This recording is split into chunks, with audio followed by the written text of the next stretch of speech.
Les deux gendarmes ivoiriens arrêtés au Burkina Faso. Sûrement vous êtes informé de cette situation, mais en réalité, qu'est-ce qui se passe? On attend les Burkinabés dire que c'était tentative de coup d'État. Bon, justement, quand tu attends, ça fait un peu rigoler, parce que deux gendarmes vont partir déstabiliser un régime militaire au pouvoir. Vraiment, c'est un peu compliqué. Mais qu'est-ce qui se passe en réalité? En réalité, tout est une histoire de frontières. Voilà, tout est une histoire de frontières.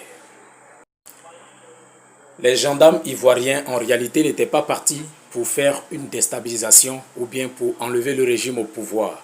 Chose même qui ne peut pas être possible. Voilà, mais en réalité, les gendarmes, ces gendarmes-là avaient été arrêtés sur un site d'orpaillage clandestin. Ça veut dire les sites où on crée or là. Voilà. Mais ce site-là n'était pas un site que l'État avait reconnu. C'est-à-dire que c'était des voleurs qui creusaient l'or là-bas. Et ces deux gendarmes-là poursuivaient ces voleurs-là. Donc, vous savez, quand on poursuit des voleurs, on ne tient plus compte de la limite en fait. Donc, c'est comme ça, les Burkinabés ont vu ces deux gendarmes-là et les ont arrêtés. Justement parce qu'ils étaient arrivés, en poursuivant le voleur, arrivés sur le territoire des Burkinabés. C'est-à-dire, la limite, ils ont dépassé la limite même sans s'en rendre compte.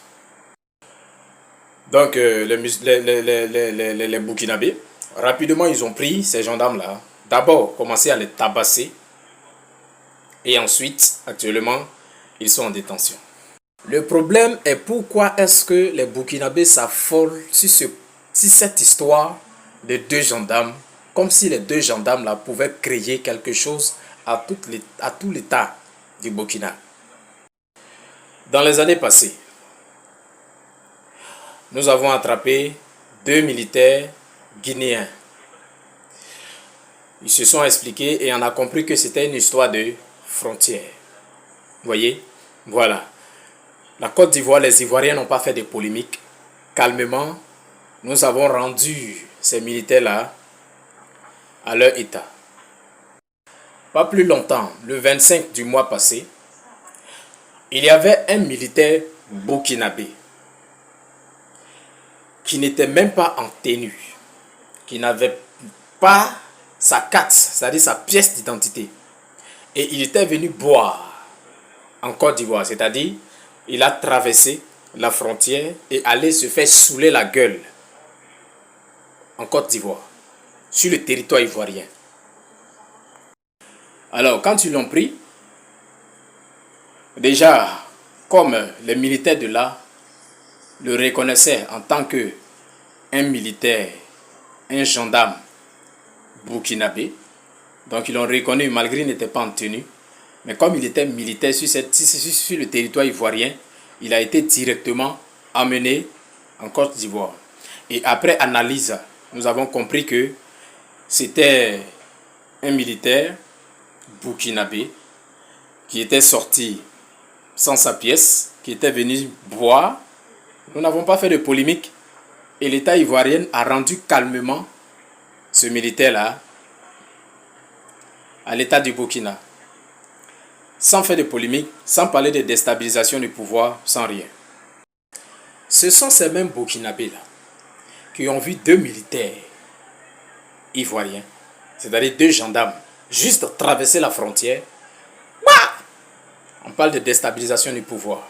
Il y a armes dans leur voiture, il y a ceci, cela. Et aujourd'hui, ça crée polémique un peu partout. Mais moi, je voudrais dire que les Burkinabés, souvenez-vous de votre gendarme qui a été attrapé ici en Côte d'Ivoire. Il n'y a pas eu de polémique et qui a été calmement rendu à vos autorités. Donc vous aussi faites de même. Et j'espère que rien ne va arriver à ces militaires ivoiriens. Voilà. Parce qu'avec tout ce que le président Alassane Ouattara fait pour vous les Burkinabés ici en Côte d'Ivoire, vous trouvez que c'est encore lui qui est derrière cette histoire. Donc vraiment bas la terre. Et je pense que cette histoire va être réglée et ça ne va pas dégénérer. Et on espère bien. Voilà. Ce cas-là n'est pas pareil au cas du Mali. Voilà, ce cas n'est pas pareil au cas du Mali. Donc, pour le Mali, j'espère que vous n'allez pas répéter ça, vous les Burkinabés. Parce qu'on ne va pas rester dans une histoire de comme ça, et puis ça va faire encore jusqu'à 6 mois comme les Maliens. Donc, vraiment, merci beaucoup. Nous, notre souhait est que rien ne se passe à travers cette action-là. Et que vous rendez calmement les militaires, mais les gendarmes ivoiriens à leur état. C'est tout ce qu'on demande. Merci.